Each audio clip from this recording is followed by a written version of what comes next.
강사는 여러분의 직분을 모르기 때문에 여러분이 안 쓰시면은 그냥 평신도로 알겠습니다.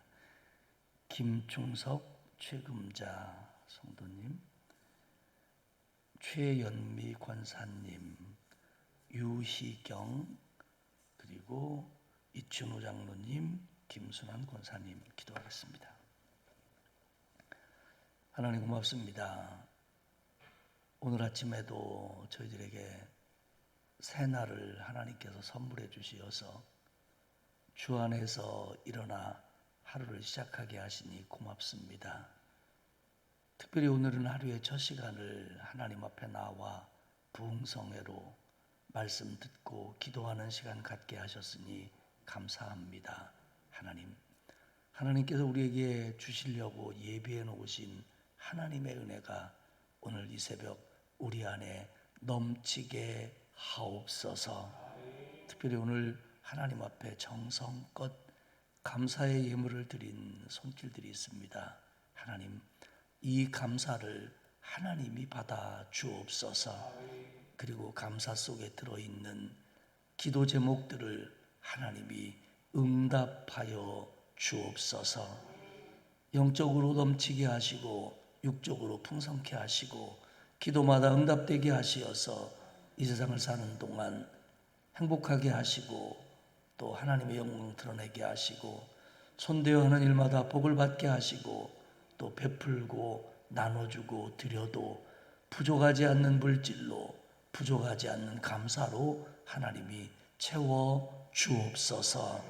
감사드리며 예수님의 이름으로 기도합니다. 아멘.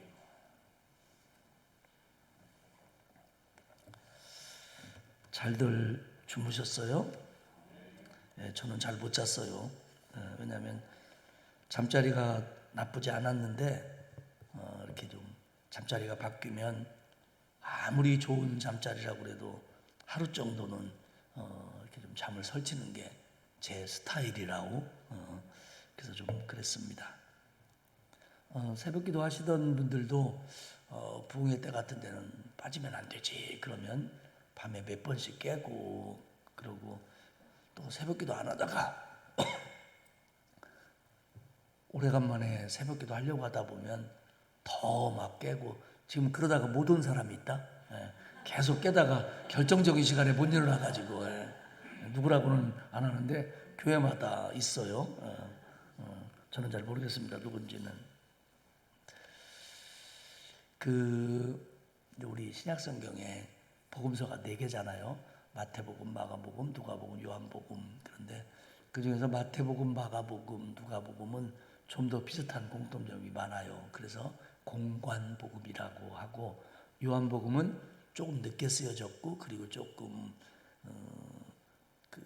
지향하는 목적이 결국 궁극적으로는 같지만 표현이 조금 다르기 때문에 조금 다르게 보기도 합니다. 그런데 예수님의 제자들이 예수님이 말씀을 전하고 기적을 일으키시고 사역하는 동안 쫓아다니면서 막 기록을 해가지고 자료를 남겼다가 출판을 한 게 아닙니다. 적어도 예수님의 제자들은 예수님이 그렇게 다뤄가실 줄 몰랐고요. 예수님이 부활승천 하신 후에도 자기들 생애에 예수님이 다시 오실 거라고 믿었습니다. 그렇기 때문에 굳이 복음서를 써가지고 누군가에게 읽게 할 필요성을 못 느꼈어요. 그런데 시간이 지나면서 예수님의 재림이 늦어질 것 같기도 하고 이러다가 예수님을 직접 보고 경험한 세대들이 세상을 떠나면 예수님에 대해서 누가 전해줄 건가, 그리고 전해준다고 하더라도 누가 정확하게 전해줄 건가에 대한 걱정들이 생기기 시작을 합니다. 그래서 그들이 내가 세상을 떠나더라도 예수님에 대한 내가 듣고 본 경험들을 남겨야겠다. 그렇게 해서 기록한 것이 복음서입니다. 그러다 보니까 똑같은 사실을 본다고 할지라도 마태가 기억한 거, 마가가 중요하게 여기는 거, 누가가 생각한 게 조금씩 달라요. 그래서 어떤 사건을 예수님이 일으켰던 어떤 말씀이든 기적이든 간에 어떤 경우는 한 복음서에만 기록된 것도 있고요.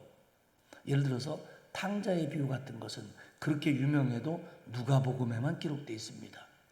그런가 하면 어떤 기적은 2개의 복음서, 어떤 것은 3개의 복음서에 기록되어 있습니다. 그러면 예수님의 부활과 승천 빼놓고 마태, 마가, 누가, 요한복음에 다 기록된 유일한 기적은 오병이어밖에 없습니다.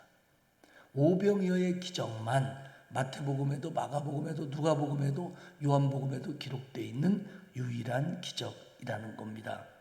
그 얘기는 뭐냐면 제자들에게 그만큼 그 사건이 각인되어 있었다는 겁니다. 잊을래야 잊을 수 없는 사건이었고 빼놓을래야 빼놓을 수 없는 일이었기 때문에 누가 시키지 않아도, 둘이 짜지 않아도 마태도 마가도 누가도 요한도 그 사건을 복음서에 기록을 했다라고 하는 겁니다. 본문의 내용은 우리가 잘 압니다. 예수님께서 제자들을 둘씩 인근 마을로 가서 복음을 전하고 전도를 하게 했습니다. 열심히 하고 돌아왔어요. 보고도 받았어요. 그래서 예수님은 인간적으로 제자들을 좀 쉬게 해주고 싶었습니다. 너무 수고했으니까. 그래서 우리 좀 저쪽으로 가서 쉬자. 그리고 제자들을 데리고 가셨어요. 근데 이것을 본 사람들이 하나씩 둘씩 예수님과 제자들에게 몰려들기 시작을 한 겁니다.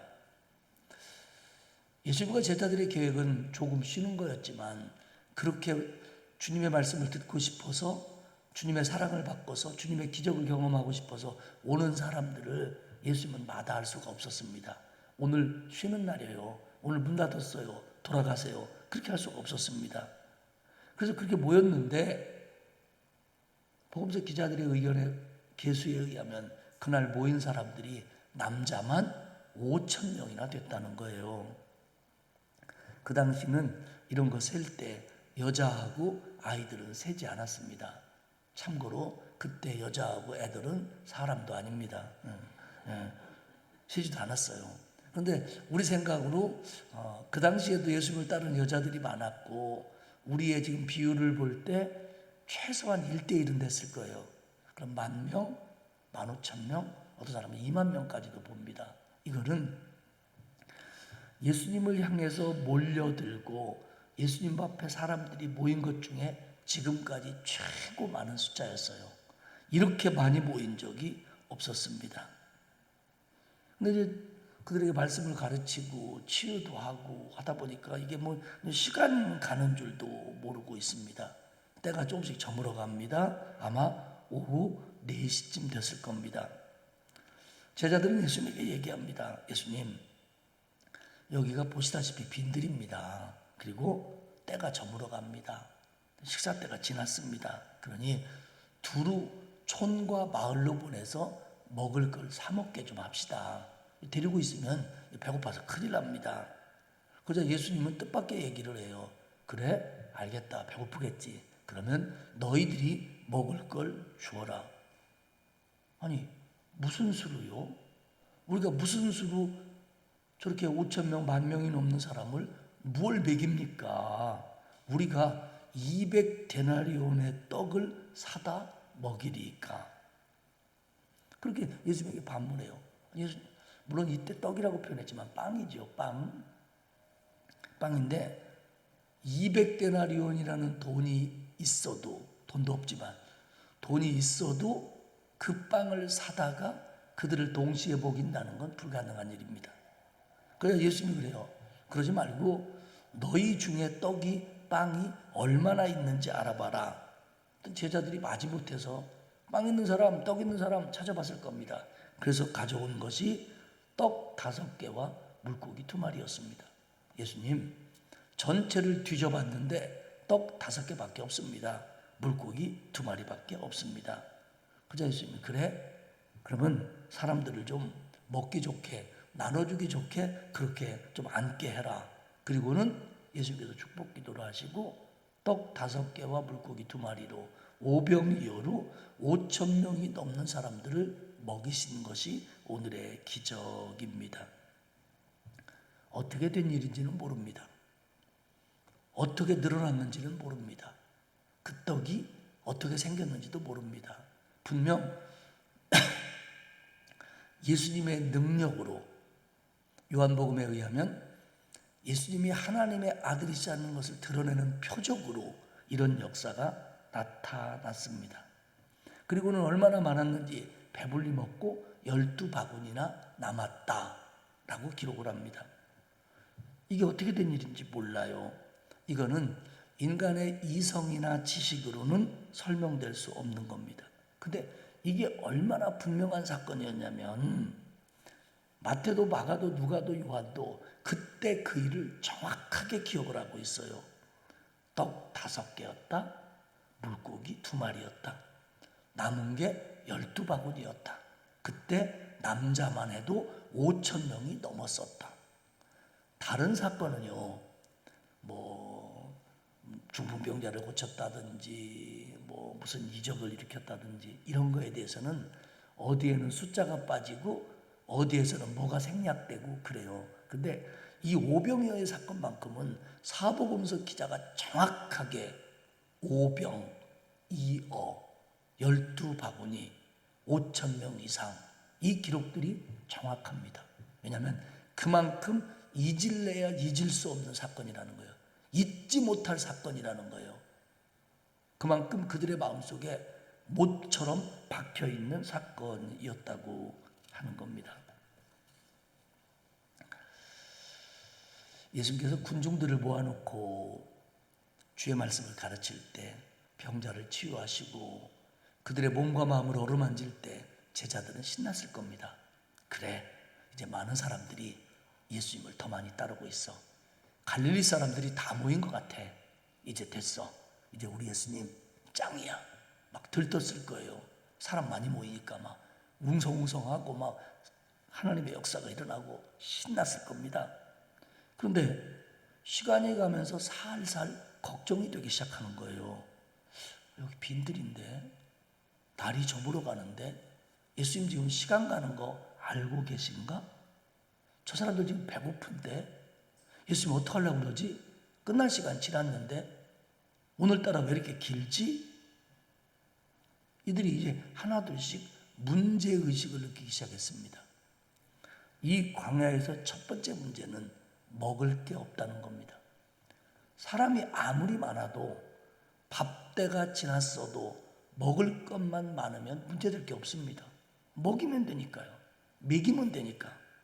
그런데 먹을 때가 지났고 배가 고프고 먹고 싶고 먹여야 하는데 결정적으로 먹을 게 없는 거예요. 먹을 게 없는 거예요. 우리는 세상을 살면서 필요한 게 많습니다. 꼭 있었으면 좋겠는 정도가 아니라 꼭 있어야 될 것들이 많습니다.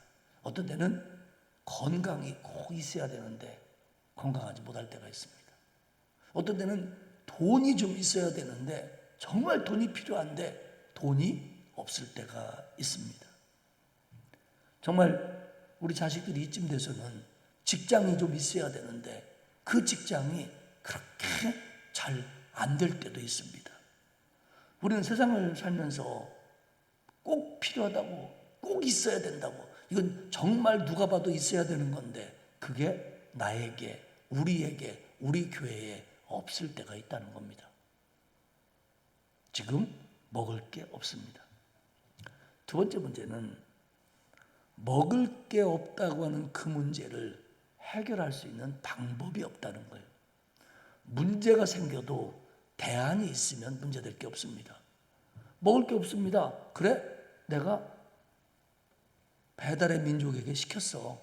조금 있으면 와. 이렇게 대안이 있으면 아무리 없어도 상관없어요. 아무리 배고파도 상관없어요. 대안이 있으니까.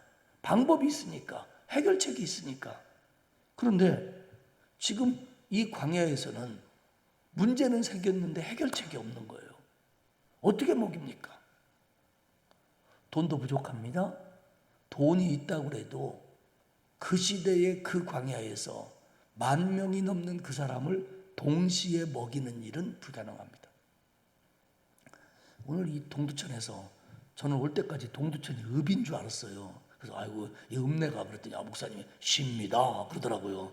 근데 제가 모를 수밖에 없는 게 맨정신으로 동두천 땅을 밟은 게 이번에 처음인 것 같아요. 예, 아마 지나간 적은 있었을 수 있어요. 그리고 제가 아이들을 데리고 그 교육전도사 때 이 소요산에 등반을 왔던 적이 있어요. 그런데 그때 제정신이 아니었기 때문에 길을 잘 모르고 아이들 따라왔기 때문에 어떻게 소요산에 갔는지를 제가 몰라요. 그렇기 때문에 제가 동두천에는 처음 온 게 맞을 거예요. 근데 지금 여기서 10,000명이 갑자기 모였는데 동시에 10,000명을 먹여야 된다. 돈은 있다. 돈은 있어요. 카드 있으니까. 근데 10,000명을 동시에 먹여야 된다라고 여러분들을 자 우리 10,000명 먹여야 되니까 우리 한 사람이 500명씩 거 우리 한 20명 잡고 500명씩 거 사옵시다라고 여러분에게 시켰어요. 그러면 아마 어떤 분들은 뭐 김밥집으로 달려가고 빵집으로 달려가고 마트로 달려가서 뭐 초코파이 뭐 이런 거 다 가져온다고 그래도 내가 500명을 동시에 먹을 음식을 장만해 온다는 게 오늘 상황에서 동두천 시에서 읍이 아닌 시에서도 해결하기 쉽지 않습니다. 불가능하지는 않겠지만 그렇게 원만하지 않습니다. 물론 할 수는 있어요. 하지만 지금 10,000명을 먹인다? 12제자를 풀어가지고 10,000명을 먹일 음식을 사온다, 만들어 온다, 해결한다? 불가능합니다. 그러니까 제자들이 어이가 없다고 얘기하는 거예요. 예수님, 뭐 200데나리온에 빵이라도 사오라는 겁니까? 어디서 사와요? 그 당시에 인구가 몇 명인데 그런 빵이 어디 있어요? 그런 빵이. 여러분 그 이스라엘이라고 하는 나라가 빵을 주식으로 하지요. 근데 이제 우리가 중동을 여행해도 그렇고 유럽을 여행해도 그렇고 빵이 맛있는 게 걔들은 우리처럼 그렇게 빵을 굽는 게 아니라 이렇게 화덕에다가 딱 붙여가지고 굽는데 밀가루 자체도 우리하고 달라요. 그러다 보니까 하여간 이 유럽에서의 빵은 진짜 맛있어요. 진짜 맛있습니다. 침이 넘어가네. 빵이 맛있는데 보통 이제 자기 빵은 자기가 구워 먹고요. 지금도 동네에서 어느 빵집에서 이제 빵을 막 이렇게 이만하게 구워가지고 파는데 아침 애들 가서 이렇게 이제 그 빵을 사옵니다. 그래가지고 이제 가족들이 뭐 야채 넣고 뭐 올리브 바르고 이래서 먹는데 이게 그 빵이라는 게 그렇게 한꺼번에 많이 구울 수 있는 게 아닙니다. 화덕이 제한이 있으니까. 그러니까 결국 뭐냐면 문제는 생겼는데 해결할 수 있는 방법이 없다는 거예요. 다시 말씀드리지만 문제가 아무리 많아도 상관없어요. 해결만 할 수 있으면, 방법만 있으면, 대안만 있으면 없습니다. 그러니까 문제가 발생했다? 문제를 해결할 대안이 없다. 그런데 세 번째 문제는 뭐냐면 제자들이 대안이라고 가져왔어요. 그게 뭐냐? 예수님, 이 사람들 돌려보내서 지들이 알아서 저희 집에 가서 먹든지 사 먹든지 돌려보냅시다. 이걸 대안이랍시고 내놨어요. 무슨 얘기냐면 제자들이 내놓은 대안은 극히 세상적이고 인간적인 대안이었다는 거예요. 예수님 여기는 빈들입니다. 날이 저물어 갑니다. 사 먹을 수 없습니다. 그런 빵 못 사옵니다. 그러니 돌아가서 촌과 마을에서 사 먹게 하십시오. 결국 핵심이 뭐예요? 끝냅시다. 저 사람들 보냅시다. 오늘은 여기까지 합시다. 전문용어로 시마이 데스네. 사람들은 몰려들었어요. 예수님 말씀에 은혜를 받았어요. 그리고 막 마음이 뜨거워졌어요. 가기 싫어요 지금. 배가 고픈데도. 그래서 그들은 지금도 예수님 곁에 있고 싶은 사람들이에요. 그런데 예수님은 그들을 여기다 두고 해결할 수 있는 방법을 찾아보라는데 제자들이 내놓은 방법은 이제 이들을 예수님의 곁에서 돌려보내자는 겁니다. 그렇다면 과연 예수님만이 그들이 기다렸던 메시아로 믿고 있는 사람들, 자기들을 구원하며 자기들의 인생의 모든 문제를 해결해 주실 분이 예수님이라고 믿고 있는데 그래서 지금 은혜에 빠져들고 있는데 예수님이 빵 문제는 해결하지 못한대. 실제적인 문제는 해결하지 못한대. 그러니까 예수님도 안 된대. 우리 다 가야 된대. 라고 그들이 느끼고 돌아갔다면 과연 그들이 예수님에 대해서 가지고 있는 소망이나 신뢰는 얼마나 갈 수 있었을런지 의문점에 빠지게 됩니다. 그 당시에 갈릴리 사람들은 가난했습니다.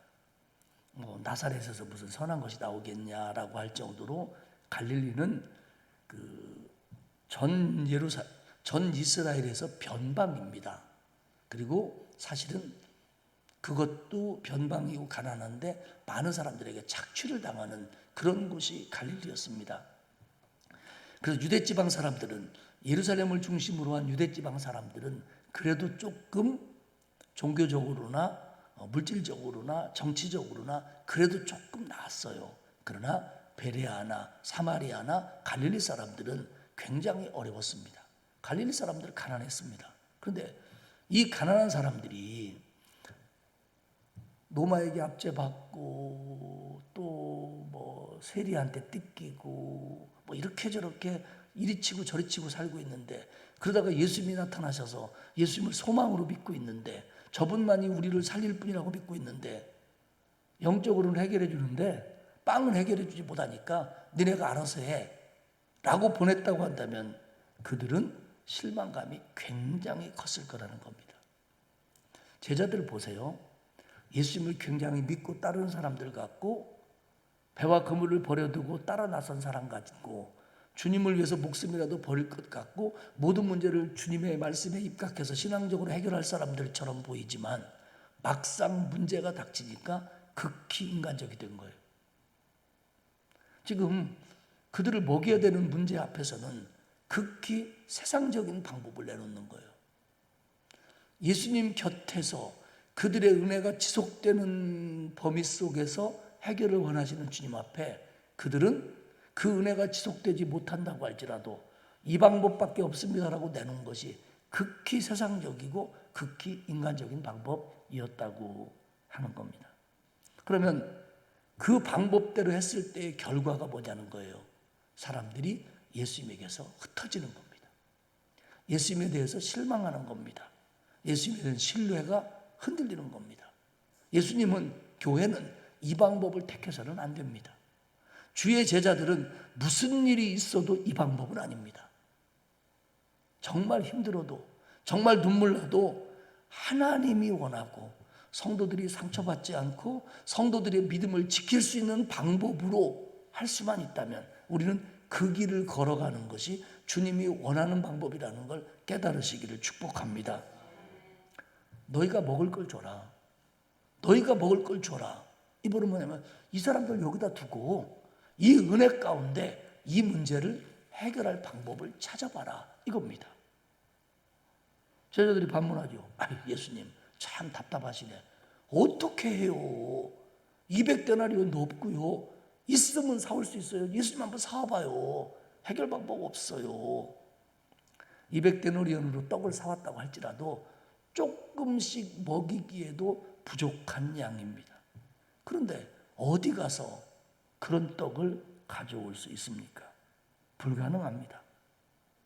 예수님은 신앙적인 방법을 찾아보라는데 제자들은 여전히 비신앙적인 대답을 하고 있어요. 예수님은 다른 방법이 있다는데 제자들은 죽었다 깨나도 방법이 없다는 겁니다. 그래서 예수님 구체적으로 얘기하죠. 그러면 너희 중에 얼마나 있는지 찾아봐라.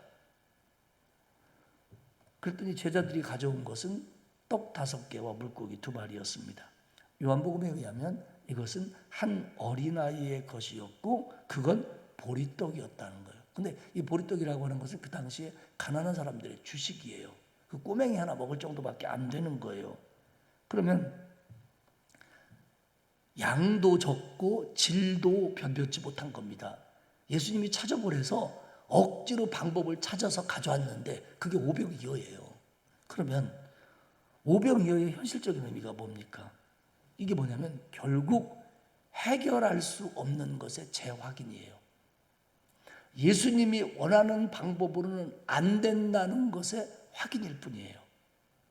예수님의 말씀이 틀렸다는 것을 보여주는 것밖에 안 돼요. 예수님이 허라는 대로 해도 해결되지 않는다는 것의 증거입니다. 오병이어가. 보세요. 이것밖에 없잖아요. 이걸로는 안 되잖아요. 죽었다 깨어나도 방법이 없잖아요. 이게 오병이어입니다. 할 수 없다는 것에, 다른 방법이 없다는 것에 확인일 뿐이에요. 없어도 지극히 없고 가능성이 없어도 전혀 없다는 것을 보여주고 있는 것이 오병이어입니다. 자, 우리 그 빈들로 가봅시다. 예수님이 한번 찾아봐라. 그랬더니 오병이어가 있는 거예요. 그러면 제자들이 이 오병이어 들고 오면서 야, 역시 예수님 말씀이 맞았어. 찾아보니까 있네. 정말 있었네. 이거면 되겠네. 룰루랄라 이제 해결됐어. 와, 이러면서 가졌을까요? 그렇게 정신 나간 사람이 있을까요?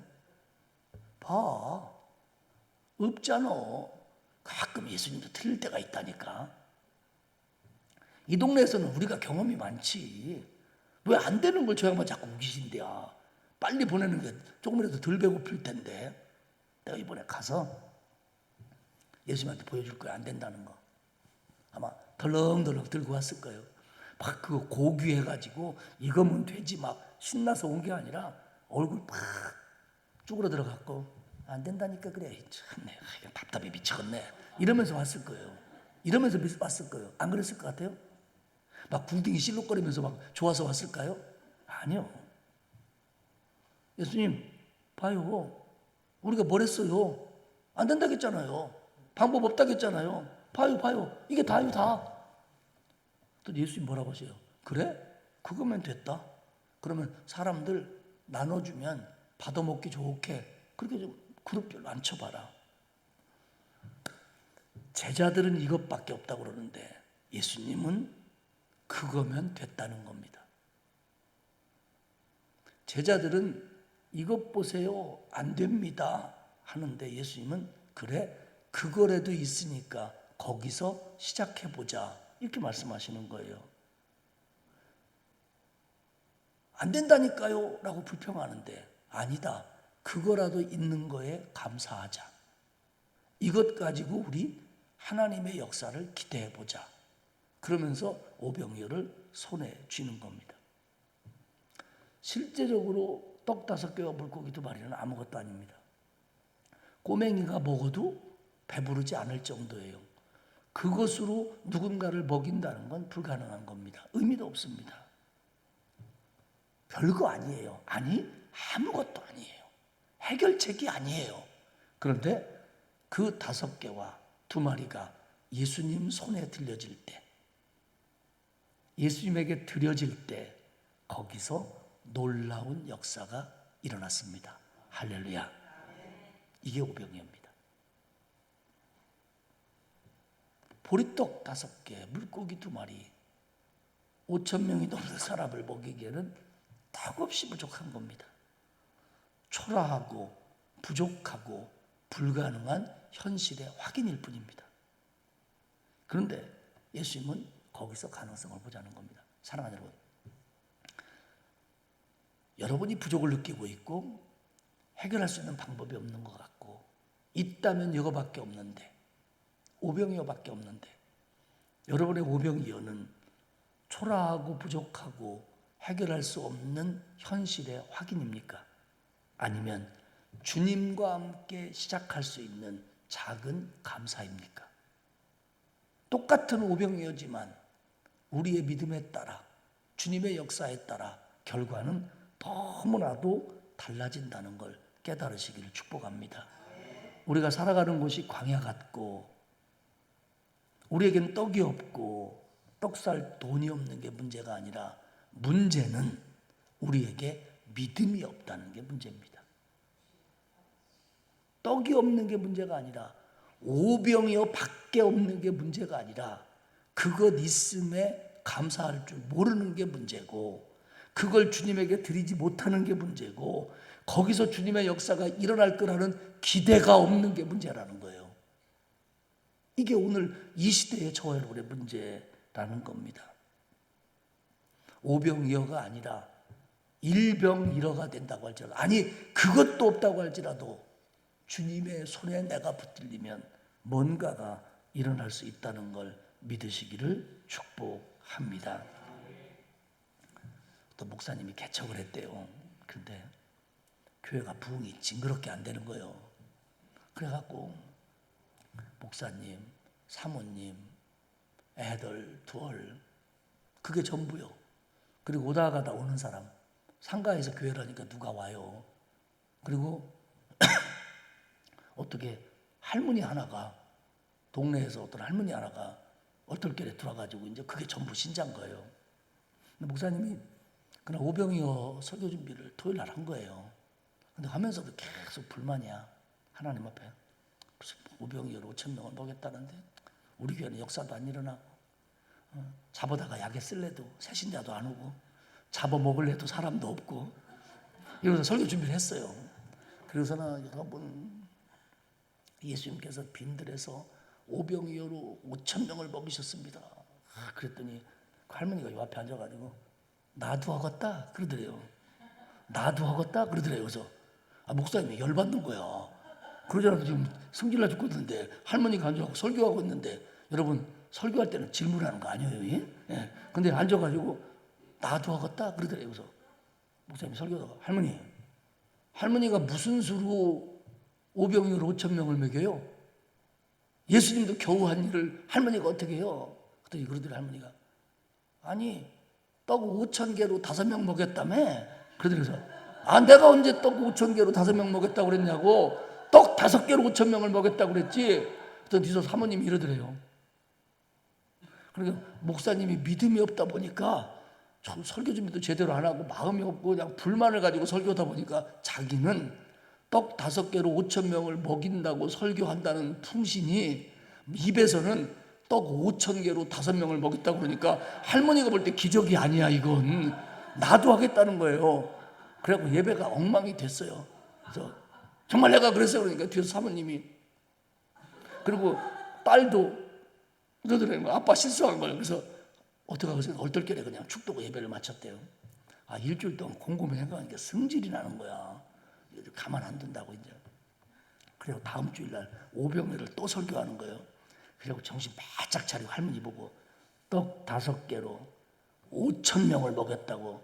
또 이 할머니가 나도 하겠다 그러더래요. 그래서 아니 할머니, 이번 내가 분명히 얘기하지 않았냐고. 지난번에 내가 좀 실수했는데 이번엔 분명히 얘기하고 떡 5개로 5,000명을 먹였다니까요. 할머니가 나도 알아. 그래서 근데 할머니가 어떻게 먹여요? 그러더래요.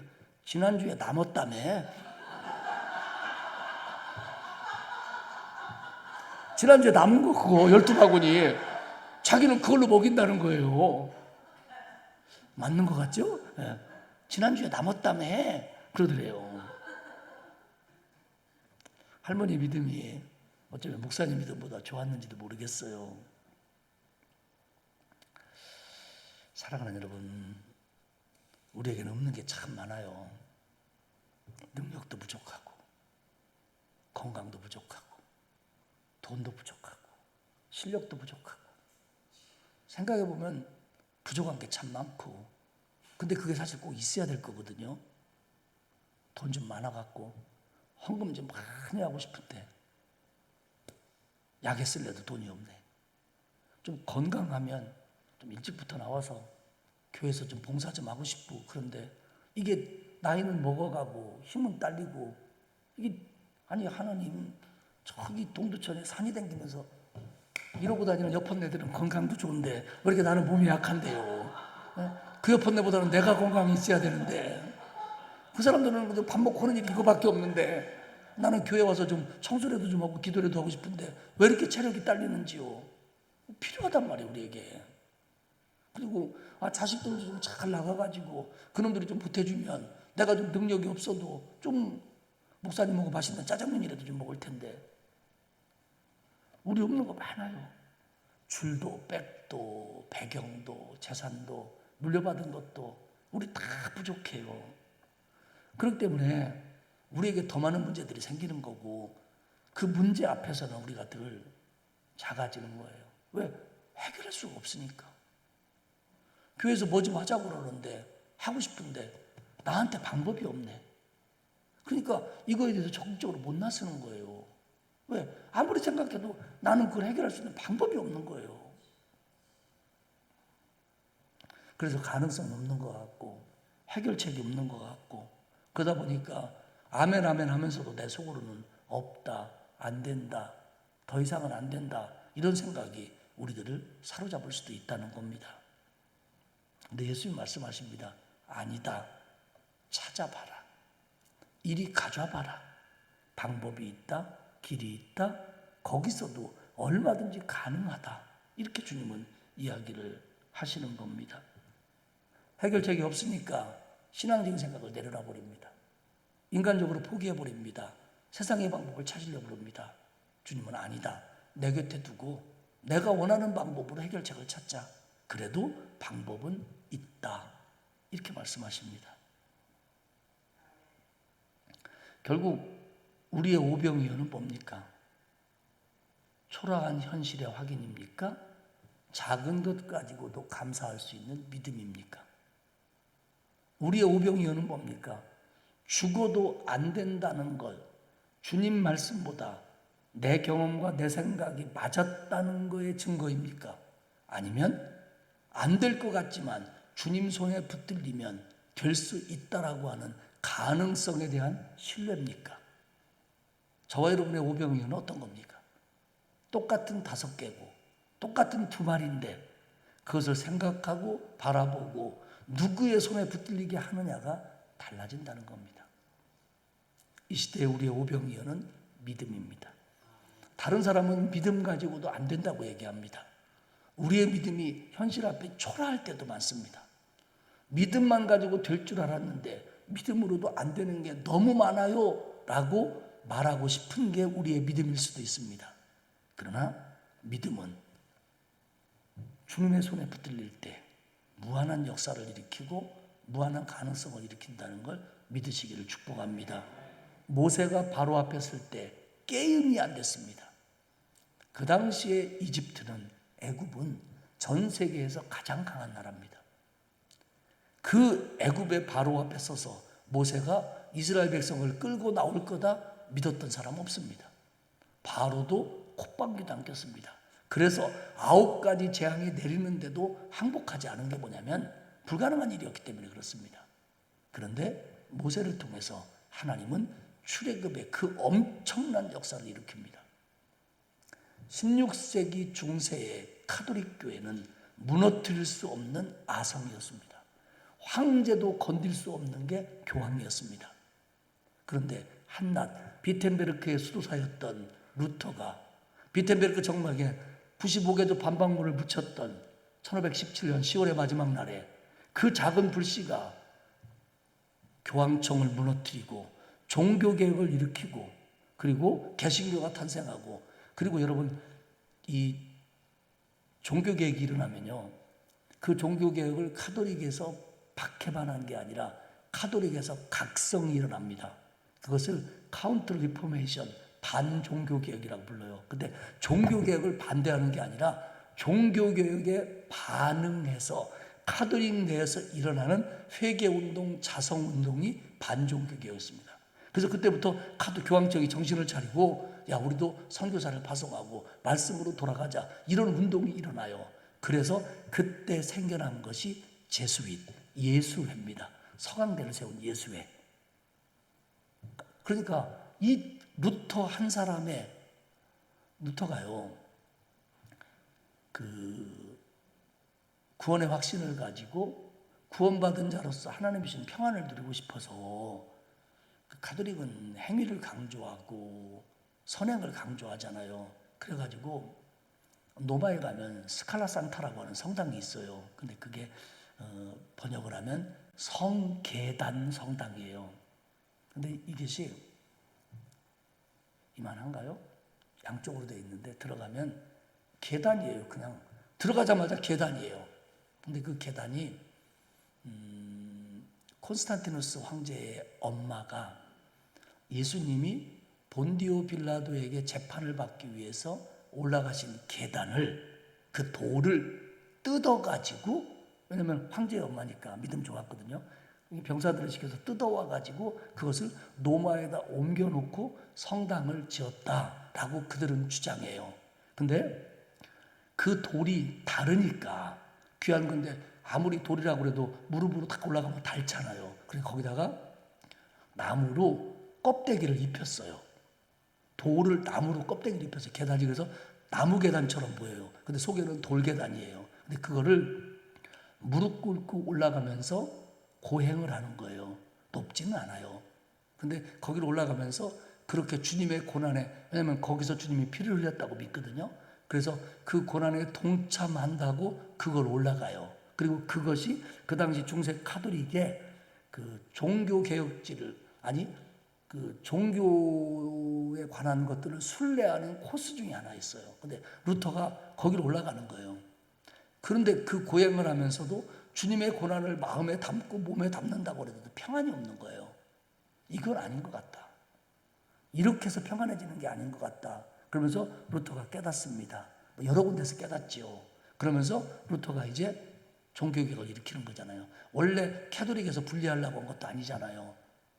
이런 것들이, 아니 그 큰 지금 로마 바티칸에 있는 베드로 성당 얼마나 높은지 몰라요. 그 베드로 성당을 짓기 위해서 돈이 부족하니까 면죄부를 팔고, 니들이 여기다 면죄부를 살 돈을 넣으면 이 돈이 땡그랑 하기 전에 당신 아버지의 영혼이 연옥에서 천국으로 올라갑니다. 그들은 지옥과 천국 가운데 대기소인 연옥이 있다고 그러잖아요. 그러니까 연옥에 현찮게 예수 믿는 사람들은 다 거기 가서 있는데, 니네가 그 아버지를 위해서 할아버지를 위해서 지금 헌금하면 니네 할아버지의 영혼이 연옥에서 천국으로 간다, 이렇게 가르쳐갖고요. 날개도 친치 팔렸어요. 베스트 상품이었어요, 면죄부가. 그러니까 루터가 그건 아니지 않냐. 그러면서 카톨릭에 이거 우리 한번 고민해보자. 이거 신앙적이지 않다. 그러다가 이제 그러니까 카톨릭이 이놈의 새끼 루터 이게 찌끄만 놈이 까불어. 그래가지고 신부 파직시켰고 파문시켰고 죽이려고 하다 보니까 결국 갈라서게 되었고, 그러면서 개신교가 시작됐잖아요. 중요한 건 뭐냐면 루터 한 사람이었어요. 물론 그 전에 야누스나 뭐 위클리프나 이런 사람들의 어떤 몸부림이 있었지만 그 사람들 사형당했어요. 루터 100년 전, 50년 전, 200년 전에 카톨릭의 부패를 부르짖었던 사람들 사형당했어요. 체코 프라하에 가면 있는 그 얀후스 사형당했어요.